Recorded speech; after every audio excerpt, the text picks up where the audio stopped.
Hey, everybody, Dr. Rob Silverman here, Proven Health Alternatives. I'm with my good friend, my longtime esteemed good friend, Dr. Gregg Robins. It's full disclosure. Greg and I grew up in the Bronx together, so he remembers what it was like then. He has done some wonderful things in his life that I want him to share with you. He got a full scholarship to Rice University. He was one of 30 that won a Marshall Scholarship to enable himself to go to Oxford.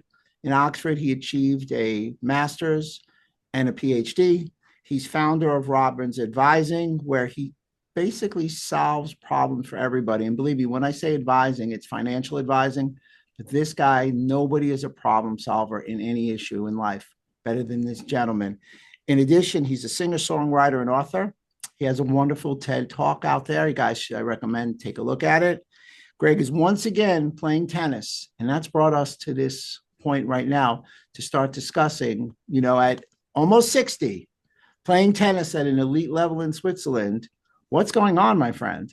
Hey, well, listen, firstly, what a joy to be here with you and to visit with your wonderful audience. To think we go back to playing Little League Baseball together, and here we are, all grown up or thereabouts. And Uh, yeah, Little League Baseball, you were dominant, buddy. It started uh, then. you know, I, I, I tried. Yeah, I tried. As you know, my dad pitched in the big leagues, and that was very Yeah. important to me growing up. And so I pitched for a long days, and then I decided to pick up a tennis racket, and that was then the new path. And so today, I mean, we're going to talk about a bunch of things. So Mhm. tennis, I think, is a good starting point, because it's kind of symbolic of certain things. So a couple of years ago, I mean, having played, quite seriously in high school and then some in college and then teaching tennis and, having competition be a big part of my life, then life happened. Three kids came, world travels, business, all kinds of things, and it became a more recreational thing. Not bad, but just not highly competitive. And then a couple of years ago, I decided it was time to get back, and I was 58, and I thought, how do I get back?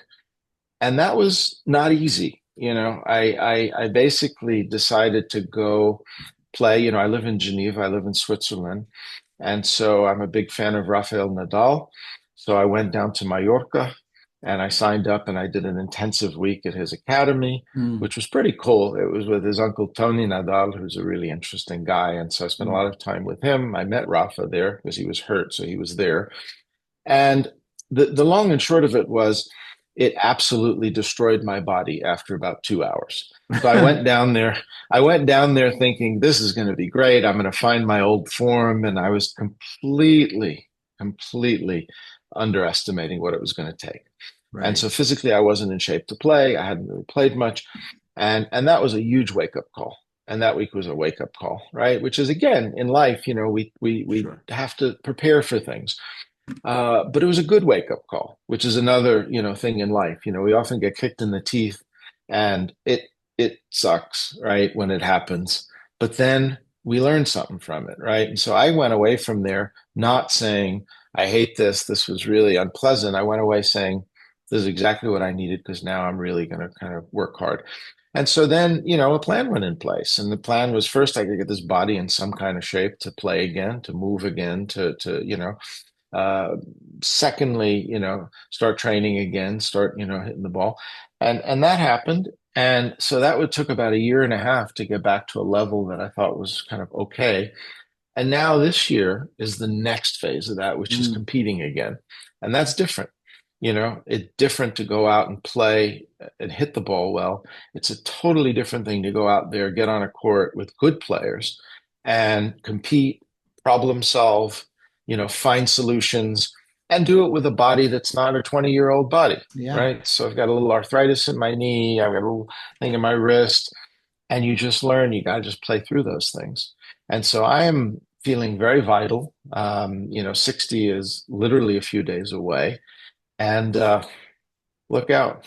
I'm not far behind you, buddy. The train is the next stop for me. The same. But I find what's We're most all on it. interesting. Yeah, we're all on the train. It's what you do in between the Yeah. stops that matter most. I mean, aren't you the Yeah. guy who always tells me it's the journey and the destination? 100%. 100%. It's both, but it's both, right? It's both. You have to appreciate and savor the journey, but the destination's not bad, huh?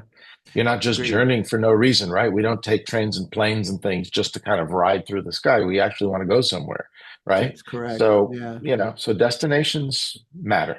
Sorry, I Yeah. interrupted. You were No, going to no, go it's all somewhere with that. good. Lifestyle will enhance our journey and destination. So that's why what you're talking about, these recipes for living long and well, are so exciting because Mhm. at 58, your epiphany was I can still hit the ball. I understand the idea of tennis, Mhm. but my body isn't where it needs to be. And I think that is a huge takeaway for a lot of people over 30, Mhm. 40, 50, possibly 60. We kind of have to Yeah. work out to be able to enjoy ourselves. Whereas when you were 18 or 20, like me, it's like, hey, Greg, let's go to the basketball game and we got a minute to get ready. And we go and we don't think about popping a hamstring. And Yeah. it's all I the mean, the same. two things as you get older, one, the recovery is much more difficult.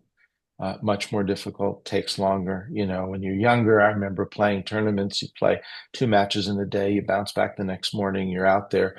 It's tougher now, Yeah. right? And so you have to do things to recover. And I have all sorts of things I do to recover, including use the Normatec boots that you told me about, Mm-hmm. which really help. Great. But we have to be intelligent about that to get back out there and to not get injured because we're more prone to injury as we get older, right? So you have to what I say, you have to respect your body. You have a basic respect for your body, understanding that that's what you got, right? And so the better you can make it work, the better you're going to feel, right? And the better you're going to perform. And so, for me, it was a combination, and we've talked a lot about this, of Mm-hmm. what steps can I take, right? Because it's one thing to say I have to become more fit, but then, well, how? What do you do? Mm-hmm. There's no playbook. You don't pick up a book and say, here it is. Here's the 58-year-old guide to competitive tennis. So you have to kind of, learn, trial and error, try some things out, see if they work. If they work, keep doing them. I do some supplements, not as many as you do, but I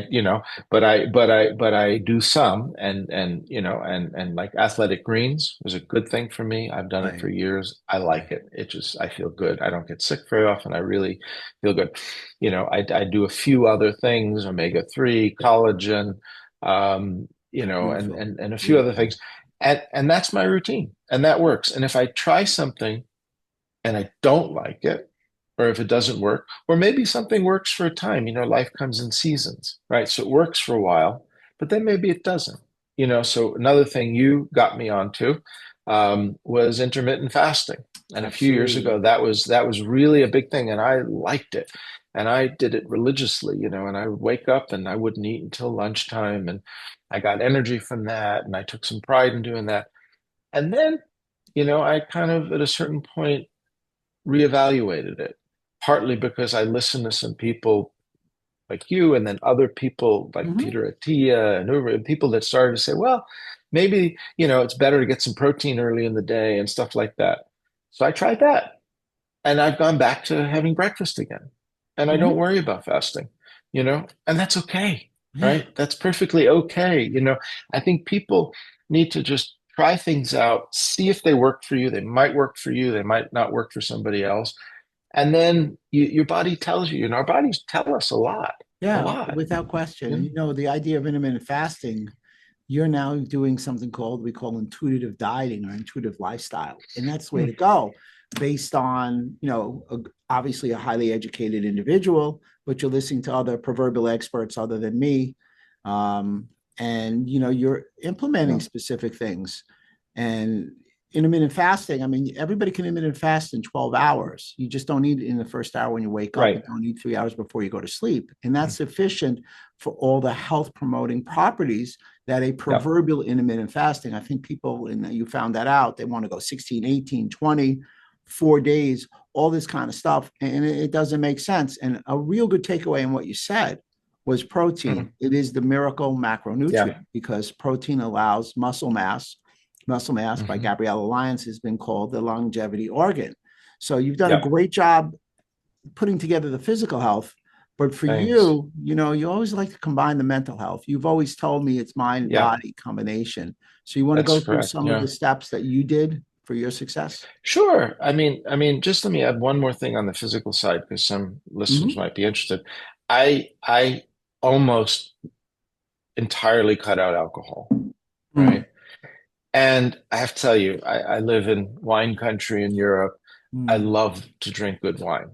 And I haven't stopped, but it has become vastly the exception, right? It used to be the default option was put some wine on the table, and it's mhm. fine. And then sometimes no. It's become the reverse. The default option is no alcohol. I drink alcohol-free beer. I like that. And occasionally I will have a glass of wine, right? Because another one of my life principles is I don't believe in orthodoxy, right? Right. If you have 100% no wine, that's totally different from 99% no wine, because that 1% lets you have a glass now and then when you want to, and it changes your whole balance in life. So 99% versus 100% in anything you're trying to kind of virtually cut out is really important. Um, so that said, mental health, right? Because yeah, if your body's fine, but your mind is not working the way you want, then that's not ideal. So mental health, for me is has been a lifetime thing, which is, exercise your mind. It's like some people love to do exercise. They love to go to the gym, right? I Mhm. personally actually do like to go to the gym, but mental health, if you like, I mean, so for me, it begins with lifetime learning, right? Right. And that for me is a great joy. I think it's one of the great gifts we get as human beings, like this Agreed. ability to Agreed. learn throughout our lives. And by the way, today with all the tools out there, now Mm, ChatGPT, which is just phenomenal, right. you can just browse anything you want, learn things. And so that I would say, is a first key. Be curious, right? A lot of people aren't curious. Be curious, think about Mhm. things, Google, check things out, kind of dive into things, kind of Mm, noodle around a bit, right? So that's super important. Um, another part of mental health is languages. I've been fortunate in my life to come to speak a number of languages, with fluency and that.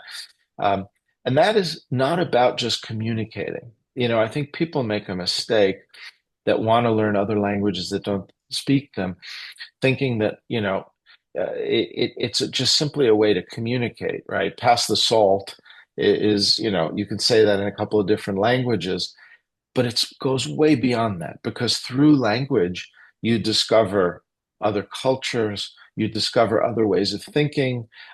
It's good for your mind, you know this better than I do, but in terms of brain health and things like later protecting against Alzheimer's and dementia and things like that, I think the more you exercise your mind, the better you are, right? And the interesting thing with language is, to prove what I was saying, is when you speak other languages, you take on a new way of thinking. So my mm. personality actually morphs a bit when I speak Russian, which I speak as a second language, and I speak Spanish, I speak French. We become slightly different because that's the nature of it.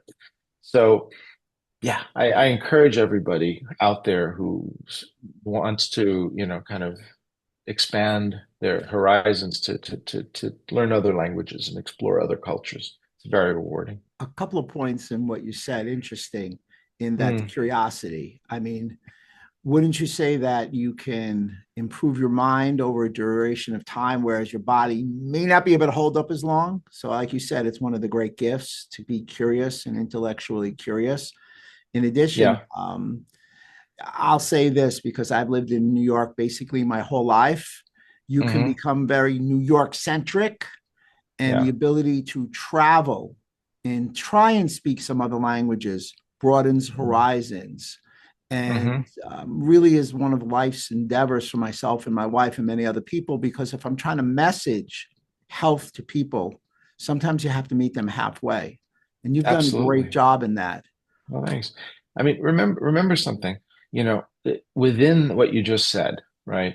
One of the beautiful things in life is connecting with other human beings, right? This is one of the reasons we're here on Earth, right? Is to connect to other Right. people, right? And language allows you to do that, right? And we've all seen this. I mean, I can remember back when I was backpacking as a student, and I remember being in the Middle East, and you'd find sometimes foreigners in a restaurant, and they're trying to say they want chicken, and they can't communicate, so they're kind of moving their arms to show a chicken, but these are ways that people connect. And that also goes back to curiosity, yeah, which is, Mm. you know, we all have something to learn from somebody else, and I'm always really amazed, um, when I interact with others, I go to no shortage of kind of things, events, mixed dinners and things.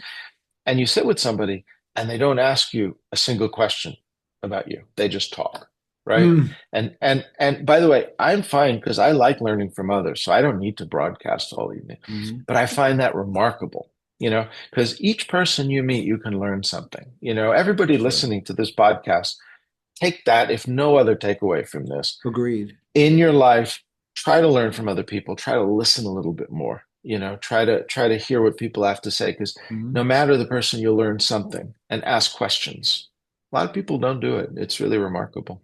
Yeah. We were talking before, and you used a Japanese term, which was fabulous. My wife was very familiar with it. Sunduko. Hopefully, I said it Oh, correct. yeah, yeah, sure. Yeah, yeah. And Sundoko, yeah. yeah, and of course, I looked it up. She had heard it before, and you had a little bit of a course correction for me, and I think it's a beautiful term. You know, uh, Hmm. my understanding It's was it was like buying books and not reading them, but could you give the play by look, play? yeah, I mean, look, like another beauty in language is some languages just have a perfect word for something that doesn't exist in your language. And this term in Japanese, basically means you have too many books to read.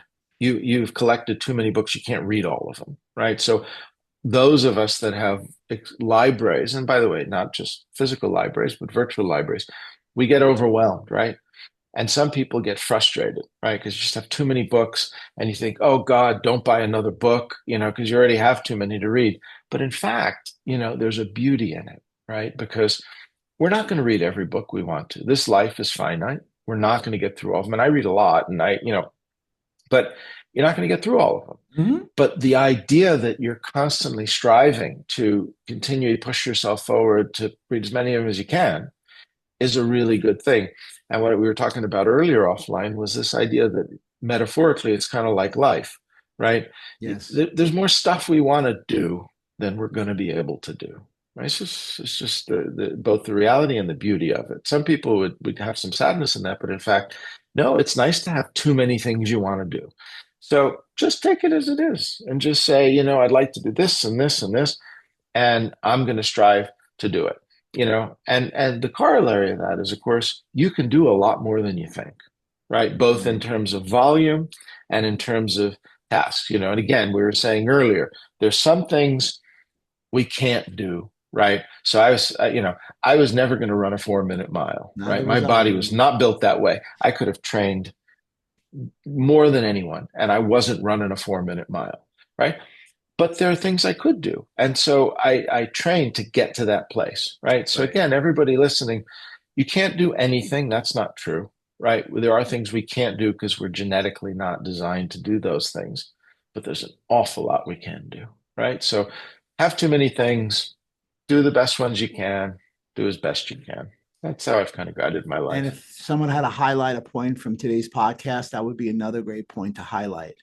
Find your niche and work within it. And to parallel what you talked about, the idea of the books, people look at the gym and go, it's insurmountable. There's too Mm, many pieces of equipment. You don't have to go mm, to the gym to be healthy. You can do it at home. You can do push-ups. You mm, can do air squats.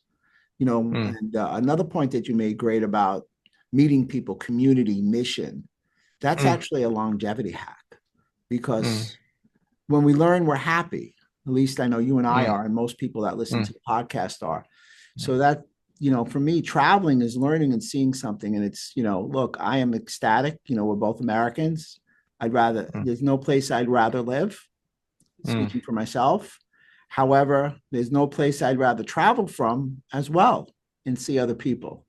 And Yeah, I promise yeah. you, since we're on record right now, I am definitely come to visit you and your lovely wife, Karen, in Geneva, because Okay, all of your audience are now witnesses to that. So you'll they have are to you'll witnesses. It's not you'll have to LeBron that they're a report witness to, it's you'll have that. to, you'll have to report back on that. Let me just pick up on one of your points because I think there's something interesting to say. We as human beings are kind of wired on not wanting to miss out on things. There's probably some cute way of saying this, but we're always worried we're missing out. So you go to the gym and there's this whole array of stuff to do, right? And what do? We do a couple things and then we think, oh, I didn't do all this other stuff, right? But who cares, right? You do the thing, we're always worried about the stuff we didn't do and we don't focus enough on the stuff we do. So, like when I go to the gym, which I do a lot, I don't try to do everything. There's a couple things I like. I like to use kettlebells. I don't worry about it. You know, there might be things out there that would be helpful to us, and we might discover them at some point, but we don't have to know all of them today. Again, it's just and this is true with everything. It's true with supplements. Mm. There's probably things I don't take that might help me. Okay, but I focus on things I do take, and they help me a lot you know and so I think focus on what it is you have in front of you, try to add, but don't worry. There's always this it's very human, by the way, this fear of missing out. We're always worried we're missing out. We didn't learn the thing we needed to, we didn't pick up the thing we needed to.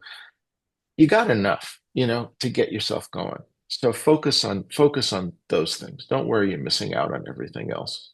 Focus on the wins and Basic not the point. misses. Focus on those wins. I agree. Yeah, How did you reevaluate yourself? I mean, I'm going to speak for you. Sylvester Stallone taught me something interesting. He said, if you want to build a character, have somebody else do the talk. So now it's my turn. And here we go. I will listen. Here's a kid that came from the Bronx that's highly successful, that wants to give back. Life is good. 3 beautiful kids. You live it. Look at the background where you live. You have a wife. You have a career.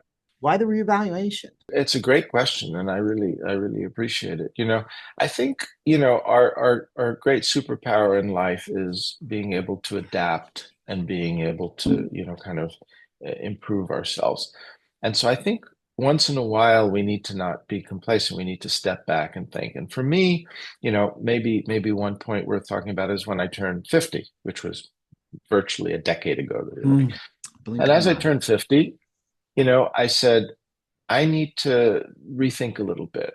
I Mhm. want to just kind of understand where I am. I've done a few things right. I've had some reasonable success, however that's defined.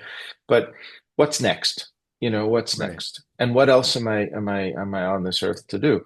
And so the way I did that at the time was I decided to do what's called a 360 review, right? Which is used in a lot of companies and things like that, which is basically where you get feedback from people above you, below you, lateral to you, and so on.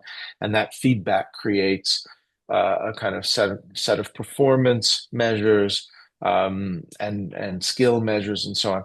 I did this not in a corporate sense. I did it personally. I had a wonderful coach in the United States, a guy called Jack Skeen, who's my friend and who's a very wise person.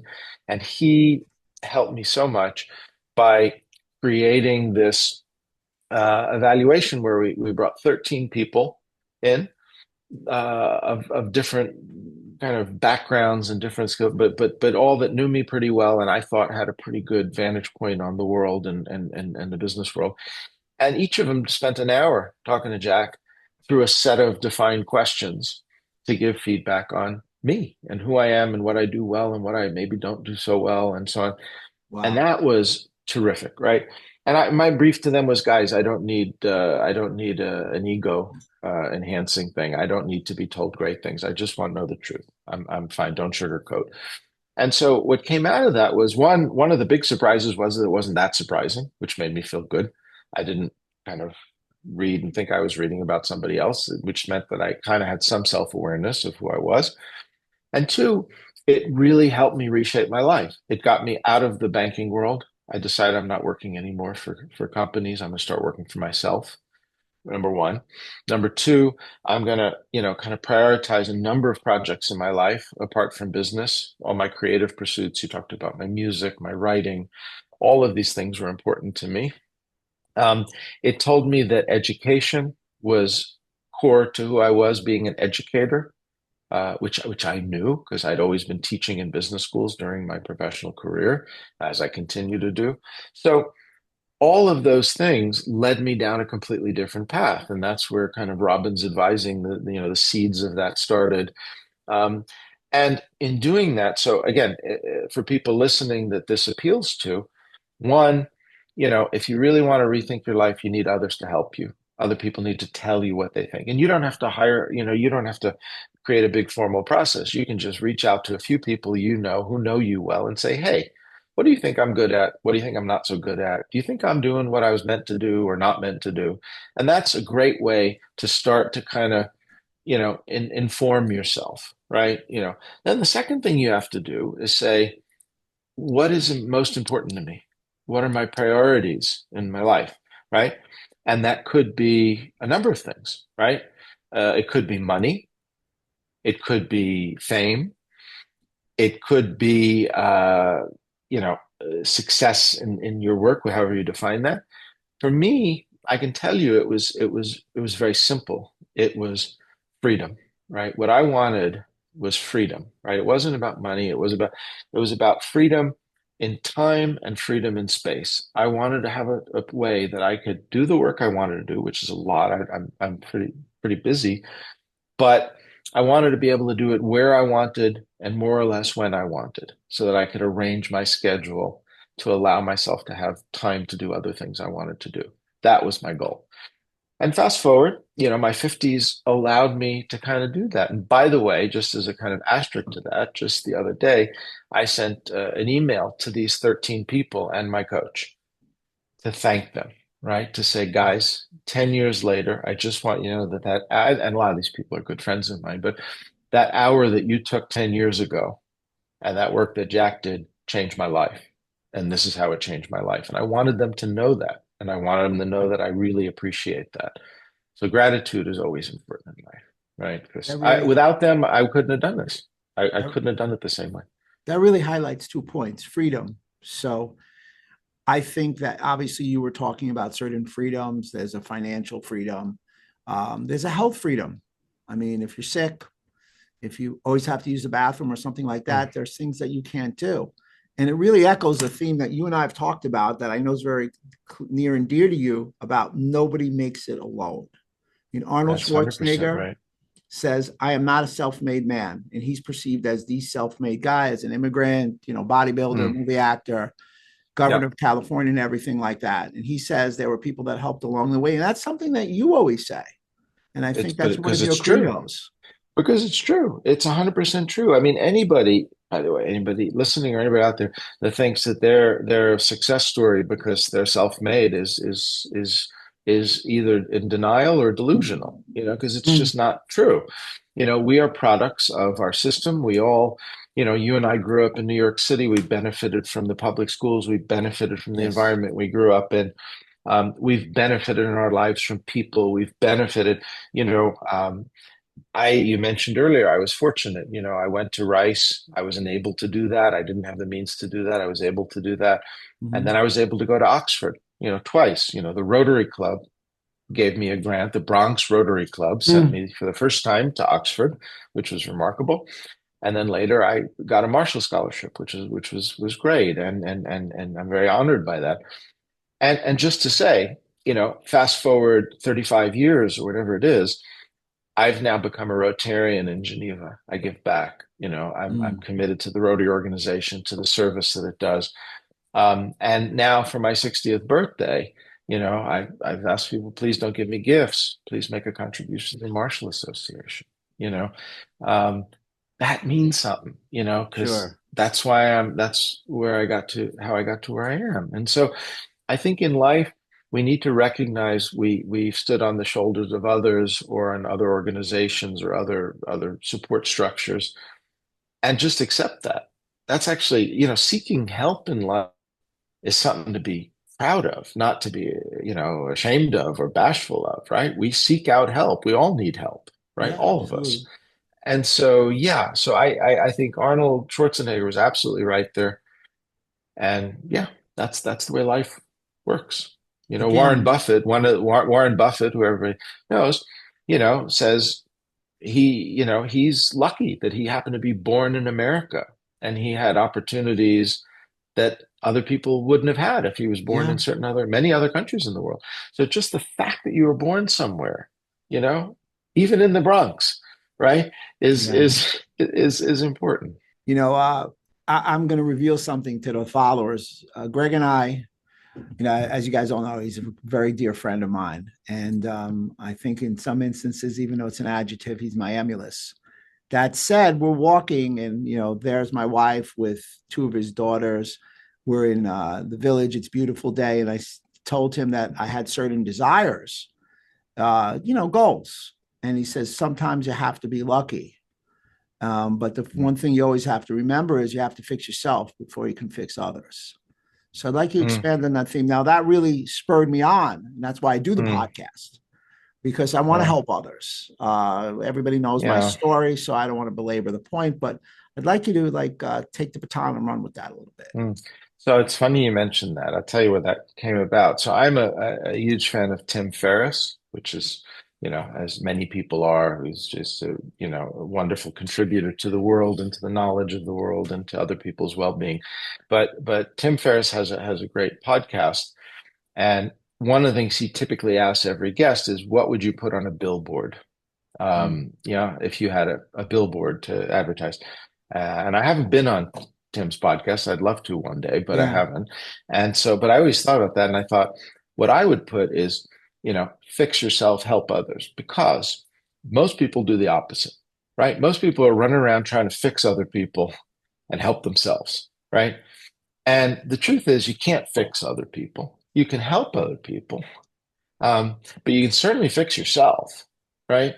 And so I think that is a really powerful kind of turning things around to think we have some control over ourselves. That's another lesson in life. Understand what you control, what you don't control. But we don't control other people. We certainly can help them and we should help them, but we need to really focus on ourselves and fix ourselves and not try to fix others so that they suit us. We need to fix ourselves so that we are better versions of ourselves for other people and to interact in this world. So that's my message. Yeah, I hope people that will resonate with people. It's funny you say that, because about 5 years ago, I figured I was healthy enough, and a health mentor of mine and a medical doctor looked at me, and he's very different than you, Greg. His approach maybe isn't as pleasant. So essentially, he Bronxed me and he came over to me and he says, "You're not allowed to prescribe health to other people if you don't test for yourself." So he was right. I found some things and I needed to Mm, correct it. And therefore, I had mm, more energy and more enthusiasm to learn and share with others. So, without question. But one of the things that I like about you, that I really laud you for, is optimism, positive energy, and longevity has shown that people who are optimists live longer, have a better life, and they die the same way that a pessimist does. So mm. again, that baton is ready. We'll make it this way. I'm Thanks. passing the ball to you. I gave it up. I'm not a dead Uh, zone. Listen, I can only say thanks for raising that. I mean, look, I think, life, let me think how I want to put this. I think energy is a really important component of life, right? And you're bringing me back to something I used to say years ago, but I think some people are energy givers and some people are energy suckers, right? Mm. And I try to be an energy giver, right? I want to be that person who you see and you say, wow, that was good. I feel somehow I feel energized or more positive or enthused or whatever it is. Because there are some people, and we all know them, where you sit them, have a coffee, and my God, by the time you leave, you're just completely deflated. You've left every ounce of energy. They've sucked every piece of energy out of you, and it's all left on the table. So I think, look, I think energy, I think positivism is really important. I've been accused of being an optimist many times, and I accept that with pleasure. Mm. Um, I am optimistic, and sometimes that's gotten me in trouble in life, you know. But on balance, optimists change the world, right? And so I think that it's good to have these things, bring positive energy. People will respond, people will respond.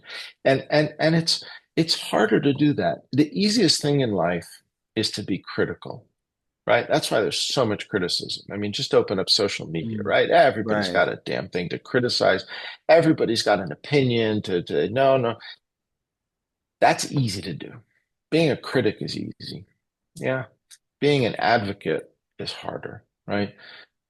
Be an advocate, help people. That doesn't mean agree with everything everybody says. It doesn't mean just take everything in a positive light and don't see it, because I can be quite critical, and it's part of the nature of my job is to be a problem solver, to see risks, to manage risk. I mean, I do manage a reasonable amount of money. So I have to see those things.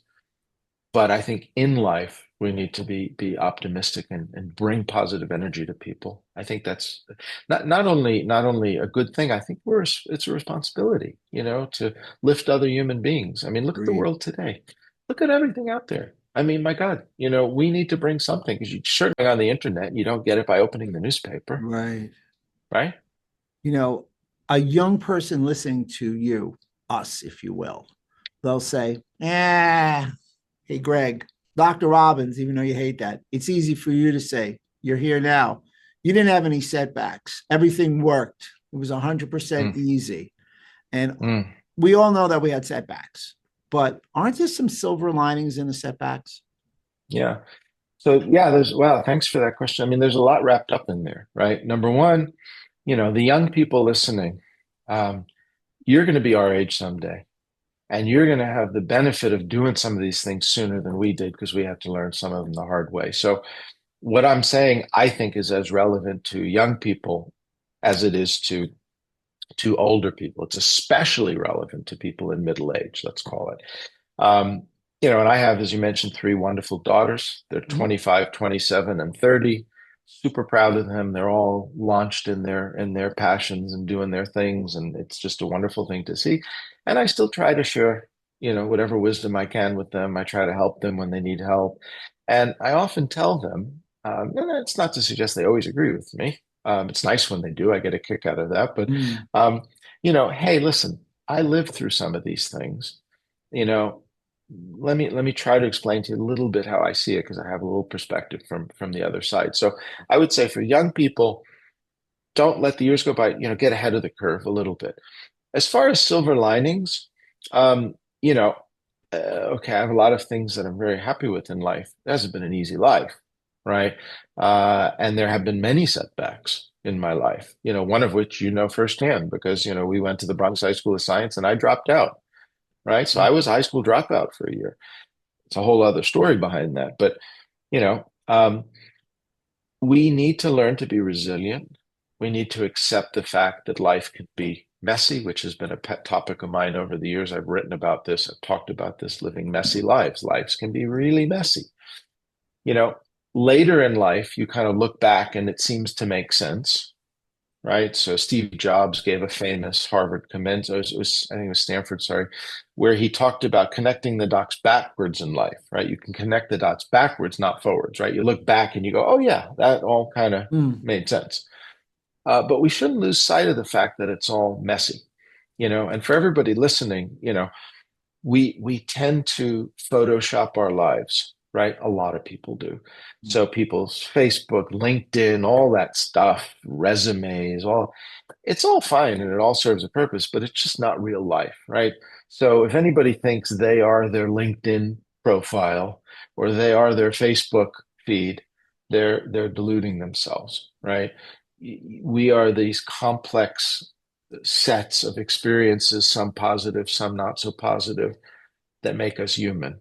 And so I encourage everybody to just accept that. Don't fret it. We all make mistakes. I make mistakes every day. And if I forget, then my wife or kids will remind me of it, right? I feel that The way pain it and is. concur with you. So, like Steve Jobs was able to connect the past for Yeah. the future. I know you like to shed the noise, focus, but I think the thing that I've noticed most about what you share with a lot of your clients and friends is that growth mindset. And it's not just financial growth, it's health growth, it's growth as a person, it's just overall Hmm. growth. So now I'm going to hand you the football. Growth. Look, part of the beauty in life is striving, right? Mhm. Striving for whatever it is you're striving for. It doesn't have to be a big, huge thing. It doesn't have to be an Olympic medal. It can be a small thing. But having hope, right? Having a hope, I'm going to get to this place, whatever that is, whether it's to lose weight or it's to get a new certification or it's to, achieve speaking another language, whatever it is. Um, and so I think part of the way to get there is having the right mindset, right? So you talked about growth. So there's a thing that I think is a very powerful way of framing things, is the growth mindset. And what's her name? Dweck has a wonderful book on this who coined the term. But it's very simple, right? there's a growth mindset and a fixed mindset, right? The fixed mindset person is afraid to make a mistake and wants to do things where they can succeed, right? And if it's too challenging and they might not succeed, they prefer not to do that, right? The growth mindset says, let me push myself. And if I make some mistakes, then I'll get better for the next time, right? And so, and they use that in schools. There's some students, they want to get just straight A's. And if they get a test that really is not 100% comfortable, they don't like it because they're not going to get an A. Whereas other students are going to say, hey, that was really challenging and interesting. I'd love to start to learn how to do some of that stuff, you know? And so I've tried to keep that mindset, right? It applies to my tennis. My goal right now is not to win every match I play. It's to bring my level back to a place I want. And that will mean taking some losses, improving some things, testing myself in different places. So I'd rather play better people and lose some to get to a higher level than enter tournaments where I can win every match. That's an example, right? Because the short-term result is not the key. The key is the long-term growth. And that's true in a lot of things in life. We have to keep striving. That excites me every day to get up and say, yeah, this is a new goal, and this is a new goal, and boy, I'd love to do this, and I know I can't do all of it. There's a wonderful book again for readers. Oliver Berkman Mhm. is a really wise guy, not a wise guy, but a wise person. And I should be careful with the New York audience here. There Um, you go. and so he originally put out a book called 4,000 Weeks, which is for people doing a quick calculation, it's about 78 years. So it's about a human lifespan. And he's put out a book recently called Meditations for Mortals. I'm a big fan of his. And his basic message is that you can't do it all. You can't fit everything perfectly into one life. And even if you manage everything perfectly, because a lot of us, and type A's out there, yes, I was referring to you. There's this sense that if only we manage things right with our time management and all of our to-do lists and all of our follow-up, somehow it all works and we're going to get it all done, right? And if we don't get things done, it's because our time management process is not as efficient as it could be, and we could do more. And you and I talk about this because it's not just doing more, right? We have to let ourselves rest a bit. We have to, there's other things that matter. Um, so you can't do all of it, but you can choose which of it you're gonna do. And I think making that mental leap, there's so many projects that I want to do. I keep very, detailed kind of planning things. And I know I can't do all of it. So I pick and choose, and Great. maybe I'll do something a bit later. But I think that's a really important lesson, and I think Berkman is a good writer because he's kind of against the grain. Because there's so many books out there on time management, and all the principles to live a perfectly efficient life, which doesn't exist, by the way.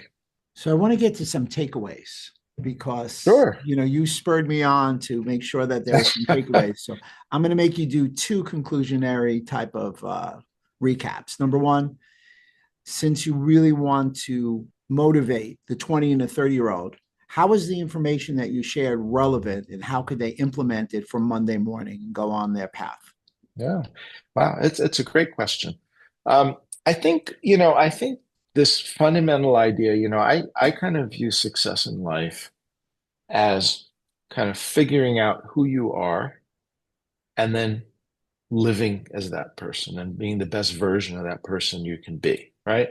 Sounds simple, but it's not, right? So a lot of people in life don't ever really truly understand who they are and what they're about. Some people do understand that, but then they don't act on it, so deep down they feel there's something. And, and so I would encourage people, number one takeaway is sit back, whether you're 20, 30, it doesn't matter. Sit back, think about, who am I and how can I become that person? The exception is if anybody out there thinks secretly they're a serial killer, probably better to just keep the day job and not do that. But short of that, I think, um, do that assessment, ask a few people what they think of you, people who you value and who you think will be honest with you, you know, and just do a reality check. No matter what activities you're in, what your thoughts are about, where you want to live, how you want to live. It's not a bad idea to do a reality check. So that would be the first thing I would say. The second thing I would say is try new things and take risks. And if you fail, it's okay. All right. You know, try out things, try something new. And you can often say, what's the worst thing that could happen? Right? And we often don't do that. What's the worst thing that could happen? Okay, I want to try to speak a new language. What's the worst thing that could happen? I don't know. I don't learn it properly. Okay. I mess it up and I deeply insult somebody or offend somebody. Might happen, right? But yeah, chances are you're not going to kill anybody. You're not going to kill yourself. You're not going to, right? So you can, and that applies to a lot of things in life, and when you're young, you have more of an opportunity to take chances. Try something. If you have this inner voice saying, I want to go study abroad or I want to go live in this part of the world, do it. Do it. I want to play a new sport or I want to try some new workout regime. Try it. you know so that would be the second thing. First figure out who you are and try to be that way, and secondly, try some new things, take chances. If you fail, it's all right. Right, so that I would say would be kind of a second thing. And the third thing would be keep learning. Keep pushing yourself to learn new things. Read books, because it's easy today not to read books. We can just spend all our time online and stuff like that, but read books, because it's a different experience. It's a different experience when somebody who has a good brain and who has a kind of volume of knowledge, and they condense that into a few hundred pages, and you can just read through that and you can absorb what this person has spent years, right, studying and filtering, and that, by the way, begins with your book. So everybody out there who hasn't read your book should pick up a copy, right, as a start. But I think that these are things young people should be doing, and these are things I certainly tell my kids. And the rest of it you'll figure out. The rest of it people will figure out. And keep listening to your podcast. I appreciate that. I love the plug. I love the plug. So The let's truth. I close with listen. I listen every week. So you're the guy behind the scenes. You're telling me, Rob, do this, Rob, do that. Be positive, share. I mean, mm, that voice is in my head. I mean, that last three I'm glad. takeaways, that's for you since you watch them all. So real quick, let's close. What's Sure. next? And I'm going to ask you for one thing. How can that 40 or 50-year-old decide now to get back on the schneid, get in shape, and do things that they were doing before, had never done? Because they're tired Mm. of hearing me tell them what to do. Yeah. Look, every journey starts with the first step. Right? Every journey starts with the first step. So, like, again, if we go back to the beginning of this discussion, my step back onto a tennis court was the first step, right? I got back on the court, and that wasn't easy. And now it's become more second nature, right? So whatever it is you're thinking of doing, the strongest force against us in life is inertia. Again, I'm going to plug another book, Stephen Pressfield, The War of Art. Best thing written on this. So, and get it as an audiobook, listen to Pressfield, read it for 2 hours. Fantastic, right? And he will talk to you. Now he's a writer, and he will talk about kind of the inertia to write and the issues with writer's block and all, but it applies to every aspect of life, right? We will convince ourselves never that we won't do something, right? So everybody listening to this will never say, I'm not going to go to the gym, right? They won't say that. Mm. They're going to say, I'm going to go to the gym tomorrow, right? I'm not going today, right? I'm going tomorrow, because then you feel assuaged. You feel good, right? You haven't given up on this dream. It's just today's not the right day, right? And that applies to every single part of life. I really want to read those books sitting there. And geez, you know what? Tomorrow's going to be a better day. It's sunny. I'm going to read them tomorrow because it's raining tomorrow, right? And think about what I'm saying, because everybody listening is doing this, because it's very human, right? To let inertia stop us from doing things. And again, we don't say no to them, right? Because that would feel kind of disrespecting ourselves, or that would feel like we're giving up, right? So we never say no. We just say tomorrow. So instead of saying tomorrow, say today, Say right? now. And you'll see your life change, quite honestly. Fabulous. Listen, this has been a great 50 some odd minutes. For Oh man, me, it's been it's fun. illuminating to catch up. So everybody know it's a little surreal to see him and I talk at this stage of our lives, with smiles on our face, and thank God in good health. And Yeah. I hope that everybody implements some of the key points that Gregg shared with everybody else. Mm. So, Gregg Robins, positive life expert. I'm going to use the word positive, polyglot, Thanks. polymath. And you know what? It's okay that you're an advisor for people because money matters because it can give you health. It does. There's Yeah. no lottery ticket for health, everybody. Gregg, parting shots. Look, enormous, enormous thanks for having me on this wonderful podcast. I can think of few things I enjoy more than spending an hour talking to you. I hope Oh, everybody could think of, they could find listening to the two of us talk as enjoyable as we do talking. But just, you know, everybody, for everybody to keep on that journey. You're doing something really important, right? thank you. Every week, you're bringing valuable information to people's lives to help them get better. And people are listening, right? Everybody who's listening is taking time out of their day, which is very scarce, to take something away, right? And I hope today is that. So to say, I feel very privileged to be a small part of that, to contribute something. Next week, I go back to listening every week.